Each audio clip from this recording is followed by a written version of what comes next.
नमस्कार मित्रांनो. तर गेल्या एपिसोडमध्ये जसं आपण नितीन सालकर सरांबरोबर बोलत होतो एकदम डिटेलमध्ये क्वांटम लर्निंग विषयी, तर आज तोच एपिसोड आपण पूर्ण कंटिन्युटीमध्ये डिस्कस करणार आहोत डिटेलमध्ये की कशा पद्धतीने त्याचे स्टेजेस आहेत आणि कशा पद्धतीने ते इम्पॅक्ट करतं मुलांच्या दैनंदिन जीवनामध्ये किंवा माणसांच्या इंटेलेक्ट लर्निंग वरती.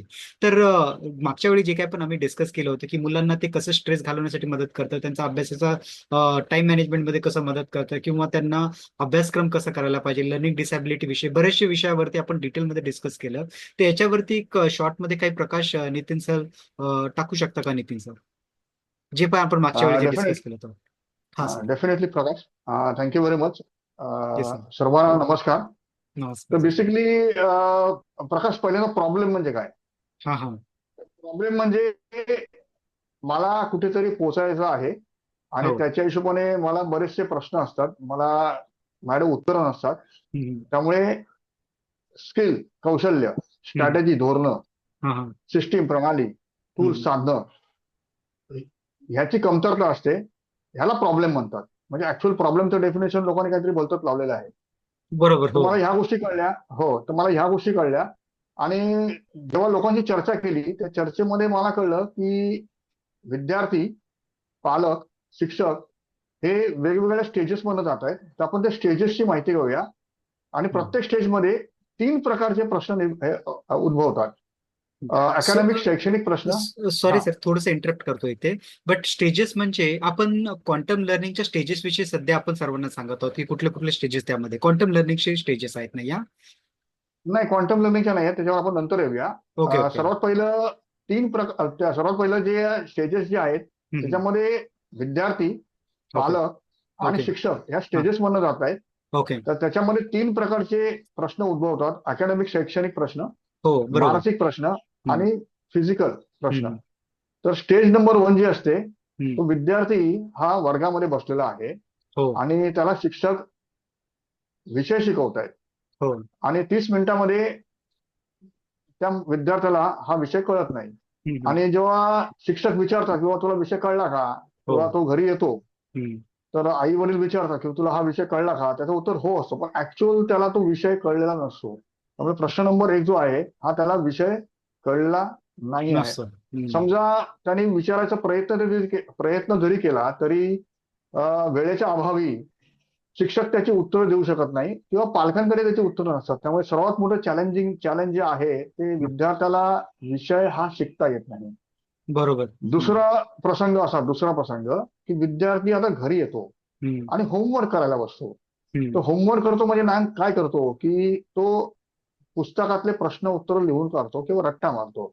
बरोबर. तो मेजॉरिटी ऑफ विद्यार्थी ह्यांना कळलेला आहे की जून महिन्यामध्ये मी जो अभ्यास केलेला आहे, हम्म. तो अभ्यास मला 3 महिन्यांनी ऑगस्ट महिन्यामध्ये आठवणार नाही. त्यामुळे बरोबर. हे विद्यार्थी लिटरली अभ्यास करत नाही. हो, हे अगदी बरोबर बोलला. हा. बरोबर. हम्म. त्यामुळे जेव्हा आई वडील विचारतात बाबा होमवर्क झाला का, तर हो झाला. हम्म. आता आई वडिलांना हे लक्षात येत नाहीये की विषय कळला, होमवर्क झाला आहे, मग माझ्या पाल्याला मार्क्स का मिळत नाहीये. हम्म. आता ऍक्च्युअल विद्यार्थी होमवर्क करायला किंवा अभ्यास करायला सुरुवात केव्हा करतो, तर प्रसंग नंबर 3, हम्म. परीक्षेची तारीख जेव्हा डिक्लेअर होते, तेव्हा हा विद्यार्थी परीक्षेच्या 2 दिवस अगोदर अभ्यास करायला सुरुवात करतो. हम्म. आता जेव्हा आम्ही बऱ्याच विद्यार्थ्यांना विचारलं की नेमके एका विषयाचे किती चॅप्टर 2 दिवसामध्ये अभ्यास किंवा होमवर्क करून होतात, तेव्हा हम्म. मिनिमम 2 ते मॅक्झिमम 5, ह्याच्या पलीकडे विषयाची तयारी 2 दिवसामध्ये होत नाही. तेव्हा जेव्हा हम्म. परत पालक विचारतात की अभ्यास झाला का उद्या परीक्षेचा, तर परत हम्म. उत्तर हो येतं. बरोबर. हो. आता प्रसंग नंबर 4, आता तो विद्यार्थी परीक्षेला येऊन बसला आहे. हा. आता परीक्षेला येऊन बसल्यानंतर जेव्हा त्याचा पेपर हातामध्ये येतो, हम्म. तेव्हा त्याला प्रश्न वाचल्यानंतर पहिला घाम फुटतो. कारण त्याला कम्प्लिटली कल्पना असते की माझा अभ्यास हा तयार झालेला नाही नाही. आहे. हम्म. त्यामुळे ज्या चॅप्टरचा अभ्यास झालेला आहे, हम्म. त्या चॅप्टरची त्याला उत्तरं आठवतात. आणि ज्या चॅप्टरचा अभ्यास झालेला नाही आहे, त्याची कारणं ह्याच्याकडे तयार असतात. की हम्म. ट्विस्टेड प्रश्न आले, मेमरी ब्लॉक झाली, हम्म. अंधारी आली, चक्कर आली, हे तो पालकांना सांगत नाही. तो घरी येतो. स्वतःपर्यंत ठेवतो. हो. हा, घरी येतो आणि पुढचा प्रसंग पालक विचारतात, पेपर कसा गेला? तो म्हणतो, जबरदस्त गेला बाबा, हम्म. प्रश्नच नाही. किती मार्क्स मिळणार? तर पैकीच्या पैकी मार्क्स मिळणार. हो. आता परत पालकांचा मुद्दा जर घेतला, तर पालक ज्या प्रकारे पेपर तपासायला पाहिजे किंवा पेपरचं ज्या प्रकारे असेसमेंट करायला पाहिजे हम्म. परीक्षेच्या पेपरचं, त्या प्रकारे केलं जात नाही. बरोबर. आता येतो पुढचा प्रसंग, परीक्षेचा रिझल्ट. हम्म. परीक्षेचा रिझल्ट लागल्यानंतर विद्यार्थ्याला कळतं की त्यांनी जर 5 विषयाचा अभ्यास केला असेल, 10 चॅप्टरपैकी 5 चॅप्टरचा अभ्यास केला असेल, हम्म. त्याला 50 मार्क मिळतात. त्यामुळे त्याच्या शैक्षणिक गुणवत्तेमध्ये काहीच प्रॉब्लेम नाहीये, कारण त्यांनी 10 पैकी 5च चॅप्टरचा अभ्यास केलेला आहे. जर बरोबर. त्यांनी 10 पैकी 10 चॅप्टरचा अभ्यास केला असता, तर हम्म. त्याला पूर्णच्या पूर्ण प्रश्न सोडवता आले असते. बरोबर. त्यामुळे जो रिझल्ट घेऊन जेव्हा घरी येतो, तेव्हा पालक विचारतात, बाबा काय झालं, मार्क्स कमी का मिळाले? तेव्हा ते बाबा ते शिक्षकांनी सूड उगवला, हम्म. हम्म. ट्विस्टेड प्रश्न आले, ते आम्हाला कळलं नाही, हम्म. वेळ अपुरी पडली, अशी वेगवेगळी कारणं सांगितली जातात. बरोबर. त्याच्यानंतर येतं पुढचं महाभारताचं ठिकाण, जिकडे शिक्षक आणि पालकांची, ज्याला आपण पीटीए मीटिंग म्हणतो, त्या पीटीए मीटिंग मध्ये तिकडे कम्प्लिटली ब्लेम गेम चालतो. हम्म. म्हणजे पालक शाळेवर ब्लेम करतात, शाळा पालकांवर ब्लेम करते. आणि महत्वाचा मुद्दा असा की त्या विद्यार्थ्यांचे जे काही प्रश्न असतात, शैक्षणिक गुणवत्तेचे प्रश्न असतात, ते हम्म. प्रश्नांची उत्तरावर कुठल्याही प्रकारे डिस्कशन न होता त्या मुलाला पुढच्या इयत्तेमध्ये ढकलले जाते. बरोबर. आता पुढचं सर्वात मोठं चॅलेंज जे आहे, ते जेव्हा मुलगा 10वी मध्ये येतो, हम्म. तेव्हा 10वी मध्ये आल्यानंतर कॉलेज ऍडमिशन मध्ये आर्ट्स, कॉमर्स, सायन्स कसं घ्यायचं, हम्म. ह्याची कुठल्याही प्रकारची व्यवस्था उपस्थित नाहीये. त्याला पुढे नोकरी करायची की बिझनेस करायची, याची कुठलीही प्रणाली अवेलेबल नाहीये. त्यामुळे हे वेगवेगळे प्रसंग आहेत आणि वेगवेगळे चॅलेंजेस आहेत, आव्हान आहेत. त्याची उत्तरं कुठलीही एज्युकेशन सिस्टीम देत नाहीये. तर थोडक्यात बरोबर. मी हे मांडलेलं आहे. हम्म.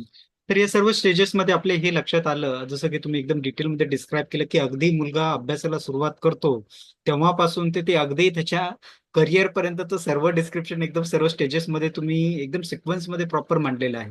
तर आपण एकदम सुरुवातीचा जर का भाग बघितला, तर तुम्ही जेव्हा सांगत होतात की मुलगा जेव्हा अभ्यासाला बसतो सुरुवातीला आणि एक्झाम काही काळानंतर आहे, तर मुलाकडे काही कारण नाही अभ्यास करण्यासाठी, की बाबा एक्झाम जी आहे ती तर 5-6 महिन्यानंतर किंवा 1 वर्षानंतर आहे, मी आता अभ्यास करून त्याचं काही साध्य होणार नाहीये. तर इकडे आपण असं सांगण्याचा प्रयत्न करत आहोत जनरली, एक सोप्या भाषेत म्हटलं तर त्याच्याकडे बेसिकली काही मोटिव्ह नाही असं आपण बोलू शकतो का, की त्याच्याकडे मोटिव्ह नसल्यामुळे म्हणून तो अभ्यास करत नाही, की त्याचं, किंवा तुम्ही दुसरं उदाहरण दिलं की एक्झाम जवळ आली की तो अभ्यासाला लागतो थोडाफार कारण की त्याला एक्झाम आहे म्हणून. तर इकडे त्याचं मोटिव्ह थोडं क्लिअर होतं की आता एक्झाम आहे आणि अभ्यासामध्ये स्कोर करणं गरजेचं आहे किंवा एक्झामला जाणं गरजेचं आहे, त्यामुळे म्हणून तो थोडाफार अर्धासा होईना, मतलब 10 पैकी 5 चॅप्टर का होईना, काही चॅप्टर का होईना, पण अभ्यास करण्याचा प्रयत्न तो एक्झामच्या ड्युरेशन मध्ये करतो. तर त्यावेळेला त्याचा एक मोटिव्ह असतो, त्यामुळे मग अभ्यास करतो.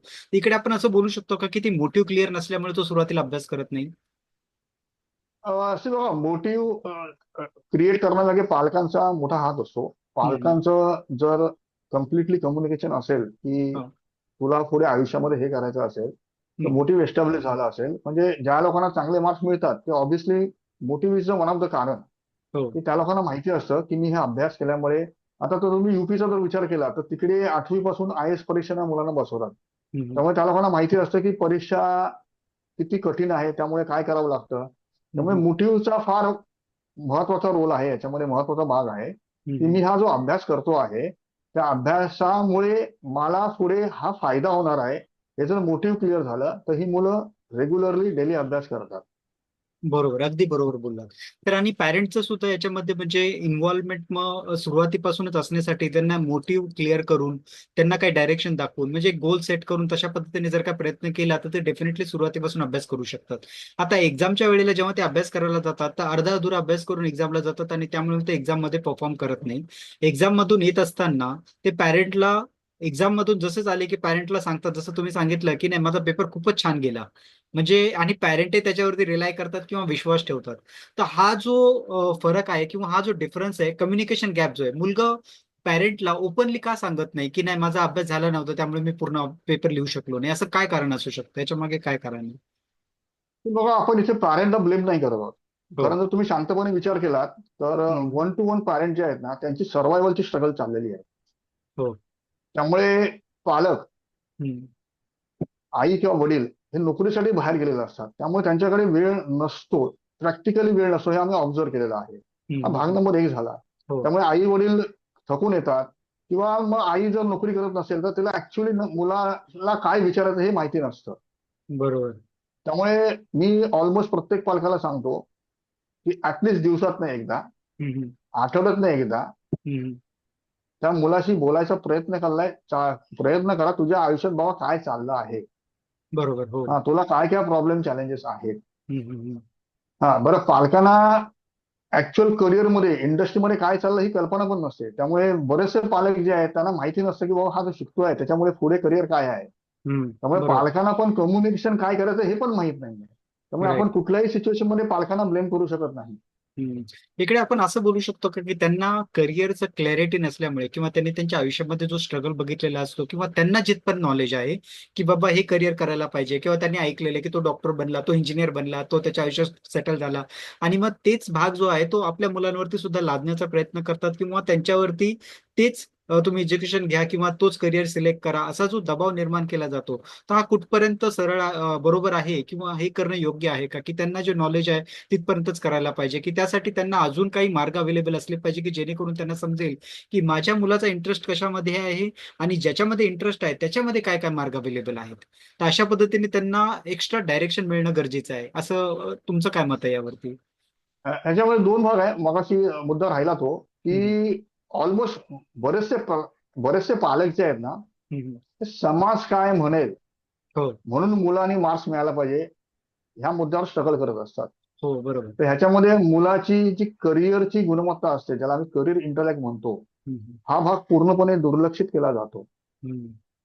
त्यामुळे लोक मला हसतील, समाज काय म्हणेल, हम्म. ह्यासाठी त्या मुलांवर अजिबात फोर्स केला जाता कामा नये.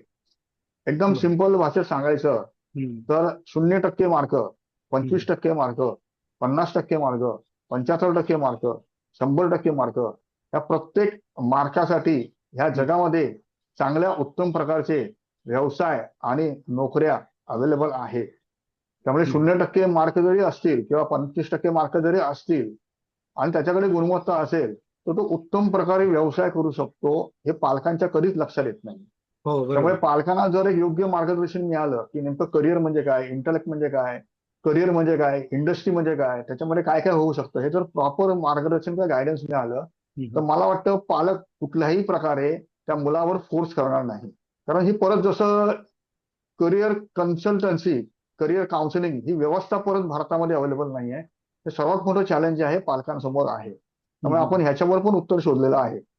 ओके. तर याच्यावरती उत्तर म्हणजे असं करिअर इंटेलेक्टची टेस्ट आहे किंवा करिअर काउन्सिलिंग सारखा जो प्रकार आहे. काही लोक म्हणजे करिअर काउन्सिलिंग वगैरे सांगतात आणि मध्ये त्यांना मार्ग दाखवतात किंवा DMIT सारख्या टेस्ट वगैरे जे अवेलेबल आहेत मार्केटमध्ये, तर त्यांनी मग आपण त्यांनी करिअर डिसाईड करायला पाहिजे का त्यांनी आणि त्या डायरेक्शन मध्ये अभ्यासक्रम त्यांचा निवडायला पाहिजे का असं काही सजेशन आहे का तुमचं यावरती? असं बघा, हा परत मोठा वेगळा विषय आहे. हम्म. करिअर काउन्सिलिंग टेस्ट हा मोठा वेगळा विषय आहे. ह्याच्या ओके. सगळ्या टेस्ट बनल्या आहेत. ज्यांनी बनवलं त्यांनी एकदम उत्तम बनवलं, त्याच्याबद्दल काही प्रश्नच नाहीये. हम्म. हम्म. परंतु ह्या सगळ्या टेस्टनी भारतीय मानसिकता, भारतीय शिक्षण पद्धतीचा विचार नाही केलेला आहे. बरोबर. बरोबर, जो जो काउन्सिलर अवेलेबल आहे, काउन्सिलर, हम्म. त्याला ऍक्च्युअल करिअर बद्दल माहिती आहे का? तर त्याला करिअर बद्दल नाही माहिती आहे. म्हणजे बरेचसे काउन्सिलर ज्यांना करिअर बद्दल नाही माहिती आहे, त्यामुळे गायडन्स कसे करणार ते लोक? हो. मग हा टेस्ट आहे, ही टेस्ट आहे, त्या टेस्टचा काहीतरी वरवर सुपरफिशियल लेवलला अभ्यास केला जातो आणि सुपरफिशियल लेवलला सांगितलं जातं तर आर्ट्स करा. बरं, हम्म. आर्ट्स करा तर आर्ट्स मध्ये अजून काय करा? हो. बरं, कॉमर्स करा तर कॉमर्स मध्ये अजून काय करा? हम्म. बरं, त्याची ठीक आहे. डिटेल. हा, तर थोडा ठीक आहे, आर्ट्स करा, मग पुढे नोकरी करा की व्यवसाय करा? हो, त्याची क्लॅरिटी बरं, नाही. कुठली इंडस्ट्री सिलेक्ट करायची? हम्म. बरं, कुठल्या ऑर्गनायझेशन मध्ये काम करायचं? बरं, कुठल्या बरोबर. ऑर्गनायझेशनच्या कुठल्या डिपार्टमेंटमध्ये काम करायचं? हम्म. असे बरेचसे चॅलेंजेस जे आहेत ना, हे करिअर काउन्सिलिंग इंडस्ट्रीचे आहेत. बरं, हो. व्यवसाय करायचा असेल तर व्यवसाय सुरू कसा करायचा, कुठला करायचा? हम्म. हा, हे मार्गदर्शन होत नाहीये. त्यामुळे व्यवसाय करा इथपर्यंत हे असेसमेंट थांबतो. बाबा तू व्यवसाय कर, पण हम्म. पुढे कसा करायचा हे माहिती नाहीये. त्यामुळे परत पालक आणि विद्यार्थी, इव्हन शाळांमध्ये पण ग्रुप सेशन्स घेतले जातात. ते पण कन्फ्युज अवस्थेत असतात की नेमकं काय व्हायला पाहिजे. बरोबर, बरोबर. तर आपण जेव्हा आता करिअर विषयी बोलतच आहोत स्टुडंट्सच्या, तर माझ्या मनामध्ये अजून एक प्रश्न उद्भवतो. बेसिकली आम्ही जेव्हा स्टुडंट बरोबर करत असतो, तर बहुतेक पॅरेंट लोक आम्हाला विचारत असतात, की याने पुढे अजून करिअर त्याचं डिसाईड केलेलं नाहीये, किंवा त्याला माहिती नाही एक्झॅक्टली त्याला करायचं काय, कारण की तो आता सध्या अभ्यासामध्ये स्ट्रगल करत आहे, आणि परंतु त्याला स्पोर्ट्समध्ये इंटरेस्ट आहे, किंवा त्याला दुसरं गाण्यामध्ये इंटरेस्ट आहे. असे बरेचसे विद्यार्थी असतात, पण ते अभ्यासात चांगले नसतात, पण बाकीच्या गोष्टीमध्ये इंटरेस्ट असतो. तर अशा सर्व विद्यार्थ्यांसाठी असं आपण एखादी जसं करिअर इंटेलेक्ट टेस्ट वगैरे जे आहेत, अशा प्रकारच्या काही टेस्ट वगैरे करून त्यांना सुरुवातीला जर का माहित पडलं की त्यांना बाकीच्या ऍक्टिव्हिटीमध्ये सुद्धा इंटरेस्ट आहे, तर ते अभ्यासासोबत सायमल्टेनियसली करायला पाहिजे का, आणि कितपत वेळ त्याला द्यायला पाहिजे अभ्यासासोबत, असं काही बायफर्गेशन वगैरे काही करायला पाहिजे का सुरुवातीपासूनच? की बाबा याचं उत्तर जे आहे ते गुरुकुल सिस्टीममध्ये आहे, की गुरुकुल सिस्टीममध्ये पूर्वीच्या काळामध्ये हम्म, चरितार्थाच्या हिशोबाने सगळं शिकवलं जायचं. हम्म, करिअर म्हणजे चरितार्थ, म्हणजे नोकरी की व्यवसाय. हो, हा, तर नोकरीच्या व्यवसायाप्रमाणे पुढे काय करायचं, काय शिकलं पाहिजे, हे आज होत नाही आहे. हो, बरोबर. त्यामुळे त्यामुळे जो बेसिक लेवलला जर कळलं, बेसिक लेवलला हम्म, की मला स्पोर्ट्समध्ये जायचं आहे, हो, तर मग स्पोर्ट्सचा अभ्यासक्रम सुरू करा ना. बरोबर.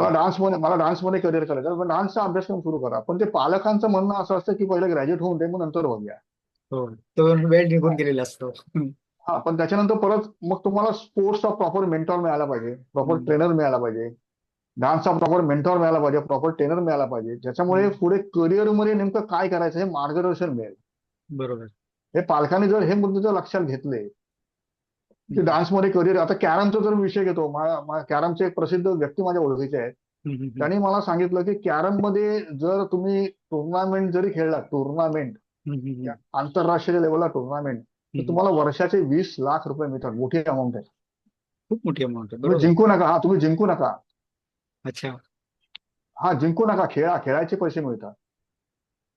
बरं, आता त्यामुळे बरेचसे पालक, जे पूर्वीचे पालक जे आहेत ना, त्यांचं असं म्हणणं आहे की स्पोर्ट्समध्ये जा, मग तुला रेल्वेमध्ये नोकरी मिळेल, तुला इथे नोकरी, स्पोर्ट्स हो. कोटा जो आपण म्हणतो. स्पोर्ट्स कोटा मिळतो, बरोबर. त्यामुळे तो स्पोर्ट्समन पण ऍक्च्युअल घडत नाहीये. हा, हा. हा, कारण की त्याच्या त्यामुळे मागे मग वेगळेच कारण आहेत. हो, हो. हा वेगळं कारण असतं. हो, हा. त्यामुळे ऍक्च्युअल त्या मुलाची गुणवत्ता जी आहे ना, ही संपूर्णपणे दाबली गेलेली आहे. हम्म. त्यामुळे काही ठराविक स्पोर्ट्स आहेत, ज्या स्पोर्ट्समध्ये जर तुम्हाला प्रॉपर मेंटॉर मिळाला, प्रॉपर ट्रेनर मिळाला, तर चांगल्या प्रकारे जर तुम्हाला इन्कम कमावता येतं. फॉर एक्झाम्पल क्रिकेट आहे, हम्म. चेस आहे, बॅडमिंटन आहे, टेबल टेनिस आहे, असे काही ठराविक स्पोर्ट्स आहेत. हम्म. बरोबर. तर याच्यामध्ये जसं आता तुम्ही सांगत होता करिअर इंटेलेक्ट टेस्ट जी आहे, तर ही कुठल्या एज पासून साधारण म्हणजे ऍप्लिकेबल आहे? जी तुमच्याकडे करिअर इंटेलेक्ट टेस्ट जी आहे ती, तर कुठल्या एजच्या मुलांना? आम्ही जी आजपर्यंत जी घेतलेली आहे ती 8वीच्या पासून पुढे घेतलेली आहे. आणि 10वीच्या ऍडमिशनच्या अगोदर आम्ही घेतो. आणि ओके. 12वीची परीक्षा झाल्यानंतर आम्ही परत घेतो. असं आम्ही अच्छा, 2 अच्छा. लेवलला घेतो. Okay, okay. आता आपण जेव्हा मागच्या एपिसोडमध्ये डिस्कस करत होतो क्वांटम लर्निंग विषयी, तो क्वांटम लर्निंग विषयी डिस्कस करत असताना मध्यंतरी आपण एक प्रश्नावरती अडकलो होतो बोलल्यापेक्षा आपण या एपिसोडमध्ये बेसिकली डिस्कस करणार होतो त्याविषयी, की करिअर, आपण जे क्वांटम लर्निंग आहे, तर क्वांटम लर्निंगचे ज्या स्टेजेस होत्या, स्टेजेस विषयी काहीतरी सांगत होता तुम्ही, तर त्या स्टेजेसला थोडंसं डिस्क्राईब करता येऊ शकतं का आता? बेसिकली बघा, ह्या कल्पनेचा जन्म झाला तो स्पोर्ट्स थेरपी मधनं जन्म झाला. अच्छा, अच्छा. बरोबर आहे. जर हम्म, तुम्हाला क्रिकेट शिकायचं असेल, किंवा तुम्हाला डान्स शिकायचा असेल, किंवा तुम्हाला संगीत शिकायचं असेल, तर हम्म. बेसिकली फाउंडेशन फक्त केलं जातं. ओके. तर फाउंडेशन म्हणजे काय, तर मला जे शिकायचं आहे ते शिकण्यासाठी आम्ही सर्वात पहिली इंद्रिय मजबूत करतो. स्टेज 1 मध्ये आम्ही पहिली इंद्रिय मजबूत करतो. हम्म, हम्म, आता इंद्रिय मजबूत करणं म्हणजे काय, तर मी जी इन्फॉर्मेशन रिसीव्ह करतो आहे, हा, हा. ती मला प्रॉपर रिसीव्ह करता येते का, हम्म, हम्म, त्यासाठी कुठलं इंद्रिय कामी येतं, ती मला हम्म, स्टोअर करता येते का, हम्म, त्यासाठी कुठलं इंद्रिय कामी येतं, ते हम्म, मला आठवता येते का. हम्म. तर आम्ही अभ्यासाला सुरुवात करत नाही, तर आम्ही पहिली इंद्रिय मजबूत करतो. ओके. साधारणपणे 1 महिन्याच्या काळामध्ये ह्या विद्यार्थ्याची इंद्रिय मजबूत होतात. त्याला आम्ही कॉन्सन्ट्रेशन मसल किंवा मेमरी मसल म्हणतो. हे तर एक महिन्याचे सेन्सेस आणि इंद्रिय हे सेम आहे का वेगळं? हा, हा, सेन्सस इंग्लिश आहे, इंद्रिय मराठी आहे. Okay, okay. हा, ठीक आहे. ओके. ठीक आहे. ठीक आहे, फाईन. हो. त्याच्यानंतर पुढची स्टेप जी असते, म्हणजे पहिलं बघा सा रे ग म प ध नि सा शिकवलं जातं. हम्म, हम्म. सा सा रे रे ग ग म म शिकवलं जातं. इव्हन क्रिकेटमध्ये पण तुम्हाला डायरेक्ट स्ट्रोक शिकवलं जात नाही. हम्म, हा. त्याच्यानंतर मग तुमच्या हातात बॅट दिली जाते. मग हम्म, कुठला तरी राग शिकवला जातो. मग त्याच्यानंतर ह्या सेन्सेस घेऊन जी इन्फॉर्मेशन आहे, जो एखादा विषय आहे, हम्म. तो विषय कसा शिकायचा. ओके. आम्ही ऍक्च्युअल विषय शिकवत नाही, लक्षात घ्या. म्हणजे एक पॅराग्राफ असो, तो हम्म, पॅराग्राफ कसा शिकायचा हे आम्ही शिकवतो. ओके. म्हणजे आता एकदा मुलाला कळतं की मी जे वाचलेलं आहे हम्म, ते कॉन्सन्ट्रेशन करून कसं शिकायचं, हम्म. ते कुठे स्टोअर होतं ओके. आणि ते कसं आठवायचं, ह्याच्यावर हम्म, पुढचा 1 ते 2 महिना होतो. ओके. आता ह्या मुलाला कॉन्फिडन्स यायला लागतोय की मी जे वाचतो आहे हम्म, ते मला कळतं आहे. लक्षात घ्या, हम्म, पहिला तो पॅराग्राफ मला कळतो आहे. हम्म. तुम्ही जर विचारला बा तुला पॅराग्राफ कळला का, ते उत्तर हो असतं. ते ऍक्च्युअली त्याला कळलेला नसतो. आपण ज्याला ऍसिमिलेशन म्हणतो, की आत्मसात करणे म्हणतो, तो त्याला आत्मसात झालेला नसतो. तर तेवढा इथे वेळ तो काढण्यासाठी तो पॅराग्राफच्या बोलतो. हो. हम्म. हा हा हा कळलं, हा कळलं, हा. हो. आणि हा मग तो पुढच्या 2 ते 3 महिन्यामध्ये, म्हणजे टोटल 3 महिन्यामध्ये हम्म, आम्ही कम्प्लिटली काम करतो की तो पॅराग्राफ त्याला आत्मसात झाला आहे का, त्याला हम्म. आठवतो आहे का. या 3 महिन्याच्या प्रोसेसमध्ये त्याला फंडामेंटल प्रॉब्लेम्स पण येतात. हम्म, आता फंडामेंटल म्हणजे काय, की मराठी मुलगा जर असेल तर त्याला इंग्लिशमध्ये बोलता येत नाही, हम्म, त्याला मॅथ्सचे प्रॉब्लेम असतात, हम्म. त्याला ग्रामर पाठ होत नाही, हम्म. त्याला टेबल्स पाठ होत नाही. हो. असे बरेचसे फंडामेंटल प्रॉब्लेम असतात जे परीक्षेचा स्कोर करण्यासाठी आवश्यक असतात. बरोबर. तर ह्या 3 महिन्यामध्ये ह्या आम्ही प्रत्येक फाउंडेशन आणि फंडामेंटल गोष्टीवर काम करतो. स्पेलिंग मिस्टेक असतात. हम्म, बऱ्याच हम्म, लोकांना मोठा स्पेलिंग आला की पहिला घाम फुटतो. मग ते हम्म, स्पेलिंग कसं पाठ करायचं, ते हम्म. ह्या प्रत्येक फाउंडेशन आणि फंडामेंटल मध्ये आम्ही सेन्सेसचा वापर कसा करायचा, ते सेन्सरी वापर करून, म्हणजे इंद्रियांचा वापर करून आम्ही ह्या गोष्टी शिकवतो. ओके. आणि एकदा हे सगळं मजबूत झालं, एकदा हा हम्म, मसल बिल्ड झाला, की पुढच्या 4थ्या महिन्यानंतर ऍक्च्युअल विषय घेऊन हम्म, ऍक्च्युअल विषय घेऊन सब्जेक्ट मॅटर टीचर अपॉइंट केला जातो. आणि मग सब्जेक्ट मॅटर टीचर जो असतो त्याचं काम जे असतं ते हम्म. त्याला विषय समजवणं आणि त्याच्याकडनं होमवर्क करून घेणं. ओके. तर ह्या मॉडेलवर आम्ही ह्या 3 स्टेजमध्ये आम्ही काम करतो. ओके. ओके. खूपच चांगल्या पद्धतीने सांगितलं सर. जशा स्टेजेस आहेत तुमच्या याच्यावरून आपल्या लक्षात असं येतं की मुलगा अगदी अ, असं बोलू शकतो की अभ्यासामध्ये ज्याला थोडाही रस नाहीये अशा मुलापासून तर जो क्लेवर मुलगा आहे, हुशार मुलगा आहे, त्याला सुद्धा याचा बराचसा फायदा होऊ शकतो. तर याच्या रिलेटेड एक छोटासा प्रश्न आहे की जसं आपण स्टेजेस 1, स्टेज 2 आणि स्टेज 3 पर्यंत जातो, तर त्यांना जो पॅरेंटचा एक्सपेक्टेशन आहे किंवा मुलाचा जो आउटकम आहे तो स्टेज 3 वरती डिपेंड आहे किंवा स्टेज 3 मध्ये त्याला ऍक्च्युअल मध्ये एक्झाम मध्ये जे लिहायचं ते काम होणार आहे. पण पहिले 2 स्टेजेस झाल्याशिवाय तो स्टेज 3 मध्ये चांगला परफॉर्म करणार नाही, हे तर आपल्या लक्षात येतच आहे. परंतु इथे पालकांना असा प्रश्न येऊ शकतो, जसं की मला सुद्धा आलेला आहे, की या पहिल्या 2 स्टेज करण्यासाठी हा टाइम कन्झ्युमिंग असू शकतो का? किती वेळ साधारण लागतो यामध्ये? आम्ही आम्ही तुम्हाला तेच सांगितलं, 3 महिन्यामध्ये ही मुलं तयार होतात. 3 महिन्याचा वेळ लागतो. ओके. ओके. म्हणजे आणि जास्त तुम्ही सफर. हो.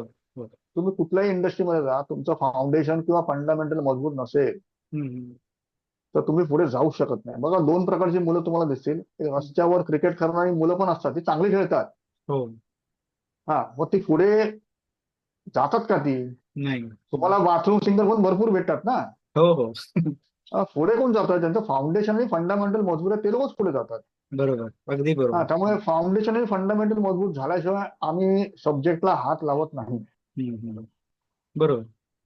नाही, नाही, चांगलं म्हणजे तो अप्रोचच चांगला आहे. फक्त जो कन्सर्न होता की टाइम रिलेटेड, सपोज जर काही जास्त वेळ लागणार नसेल तर कोणी इंटरेस्ट गेला आणि वेळ लागतही असेल आणि त्यांना जर काय फ्युचर पर्स्पेक्टिव्हने त्यांच्या आयुष्यामध्ये काही चांगला बदल होणार असेल, काही असं त्यांना लर्न करायला भेटणार असेल की ज्यामुळे त्यांचे सेन्सेस डेव्हलप होत आहेत आणि त्यांना त्याच पद्धतीने पुढे आयुष्यामध्ये कुठल्याही प्रकारचा विषय अभ्यास करणं जर का सोपं होत असेल तर डेफिनेटली त्यांना ते आत्मसात करायला पाहिजे किंवा शिकायलाच पाहिजे. तर आजच्या एपिसोडमध्ये आपल्याला बऱ्याचशा गोष्टी सर शिकायला मिळालेल्या आहेत. याच आपण कंटिन्युटीमध्ये नेक्स्ट एपिसोडमध्ये अजून बऱ्याचशा गोष्टी आपण डिस्कस करणार आहोत कंटिन्युटीमध्ये, ज्यामुळे पॅरेंटला सेन्सेस विषयी किंवा अभ्यासक्रमाविषयी किंवा मुलांचे प्रॉब्लेम्स आणि त्यांचे प्रॉब्लेम्स किंवा त्यांच्या ट्युनिंग विषयी आपण डिटेलमध्ये डिस्कस करणार आहोत. आजच्या एपिसोडमध्ये बरंचसं त्यांना माहित पडलं, अगदी करिअर इंटेलेक्ट पासून त्यांना सेन्सेस विषयी अभ्यासक्रम कसाला करायला पाहिजे त्याच्याविषयी बऱ्याचशा गोष्टी माहित पडल्या. ते एक शेवटची टिप्पणी जर का काय द्यायची असेल याच्या एपिसोडमध्ये तर तुम्ही सांगू शकता सर, मग आपण नेक्स्ट एपिसोडमध्ये त्याला कंटिन्यू करणार आहोत. अं, हो. शेवटची टिप्पणी म्हणजे असं आहे ना, की तुम्ही जेव्हा करिअर सिलेक्ट करताय तेव्हा हम्म. तुम्ही एक लक्षात घ्या, हो. की सगळे जे उच्च पदाला पोहोचलेले आहेत हम्म. त्याने सुरुवातीच्या काळामध्ये मोठ्या प्रमाणात अपयश झेललेलं आहे हो. आणि अपयशातनं ते बाउन्स बॅक झालेले आहेत. बरोबर. त्यामुळे आचरेकर सरांनी तेंडुलकरला क्रिकेट शिकवलं, हम्म, हम्म. पण तेंडुलकरने प्रत्येक मॅच मध्ये काही सेंचुरी मारलेली नाहीये. बरोबर. हा, त्याच्यातनं तेंडुलकर बाउन्स बॅक करून कसा उभा राहिला हे शिकणं महत्वाचं आहे. राईट. त्यामुळे जीवनामध्ये तुम्हाला बाउन्स बॅक करता येतं का, हे फार महत्वाचं आहे. हो. म्हणजे कुठल्या स्टेजेस मध्ये आपण मागे पडलो, काही झालं तर बाउन्स बॅक करून पुढे जाणं, किंवा आपण जे हारलोय त्याच्यातनं बाहेर म्हणजे स्वतःला कमी लेखण्याऐवजी त्याच्यातनं काही शिकून पुढे आपल्याला कसं जाता येईल, हे खूप जास्त महत्वाचं आहे. बाउन्स बॅक खूप महत्वाचा आहे सर. एक एक एक एक चांगला विषय तुम्ही ओपन केलात, त्या विषयावर मी बोलतो. हो सर. फेल्युअर. हो, हो. ऍक्च्युअल फेल्युअर आहे का तो मुलगा, जरा शांतपणे विचार करा. त्याने फेल्युअर. अभ्यासच केलेला नाहीये, त्याने हो, अभ्यास हो. केलेला नाहीये. राईट. हो, हो. हा, तो फेल कसा काय? नाही, बरोबर. हो. हा, आता धावण्याची स्पर्धा असेल, हम्म. त्याची एक क्षमता आहे, हो. त्या क्षमतेप्रमाणे धावतो ना तो, मग तो फेल कसा काय झाला? नाही, बरोबर. त्याची तेवढी क्षमता आहे, हो. मग तो फेल कसा झाला? त्यामुळे नाही. फेल्युअर ह्या कन्सेप्ट मधून आम्ही मुलांना बाहेर काढतो. ओके. तू फेल झालेला नाहीयेस, हा, हा. तुझी जी क्षमता आहे त्या क्षमतेप्रमाणे तू परफॉर्म केलेला आहेस, हम्म. तू फेल नाही झालेला आहेस. हो. नाही, फेल हे खूप आपण कशाला गरजेचं म्हणू? आहे. हो. फेल आपण कशाला म्हणू? जर त्याने फेल झाला. का केलेलं आहे, सपोज अभ्यास केलेला आहे, तरी सुद्धा तो परफॉर्म नाही करू शकला, तर आपण फेल बोलू शकतो. नाही, कसा फेल होणार तुम्हाला सांगा ना. Okay, okay. तरी सुद्धा फेल. त्याने हा. अभ्यास जर केला असेल तर कसा परफॉर्म फेल होणार तो? हो, मग तर परफॉर्मन्स त्याचा चांगला येणारच येणार. हो. हो, येणारच ना. मग फेल आपण कशाला म्हणू? फेल आपण त्याला म्हणजे बोलू ज्याच्यामध्ये त्याने आपण अभ्यास केलेला असेल आणि तरी सुद्धा परफॉर्म जर काय करतो, तर मग तो फेल नाहीच आहे तो बेसिकली. मग फेल कशाला परफॉर्म. म्हणायचं, मी तुम्हाला तेच विचारतो, फेल कशाला म्हणायचं मग? हो, तुम्ही तुमच्या शब्दात सांगा सर, कसं कसं फेल असेल ते. म्हणजे फेल म्हणजे एखादी स्त्री आहे ती जर मालवणी जेवण करते हो. आणि तिला चायनीज जेवण करायला दिलं, तर ती फेल झाली ना तिकडे, कारण तिला येत नाही ना ते. ओके. एखादी गोष्ट येत नसेल त्याला आपण फेल बोलतो. ओके. हा. हा, मग आपण म्हणतो, "अरे, हा फेल झाला, हा पदार्थ माझा फेल झाला." पण ते मग ती त्याला येतच मालवणी नव्हतं जेवण, मुळात. हा, हा, मग मालवणी जेवण चांगलं करते आणि जर समजा मीठ नाही पडलं तर आपण त्याला फेल म्हणू का आपण? नाही. बरोबर. लक्षात येतं, तिकडे तो प्रोजेक्ट माझा फेल गेला, हो. XYZ कारणामुळे फेल गेला, लक्षात घ्या. पण त्याच्यानंतर परत बाउन्स बॅक करून आपण त्या प्रोजेक्टवर काम करतो आपण. त्यामुळे बरोबर. Fail right. हा शब्द आमच्याकडे विषारी शब्द आहे. ते फेल असं काही नसतात बेसिकली. हा, हा, तो हो, फीडबॅक असतो. फीडबॅक तुम्हाला फीडबॅक घ्यायचा असतो. हो, हो. बरोबर. चालेल ना सर. खूपच चांगल्या पद्धतीने झालेलं आहे. आपण पुढच्या एपिसोडमध्ये अजून याला डिटेलमध्ये डिस्कस करूया. Thank you sir. ठीक आहे, ठीक आहे. थँक्यू व्हेरी मच प्रकाश, थँक्यू. या, थँक्यू सर. थँक्यू.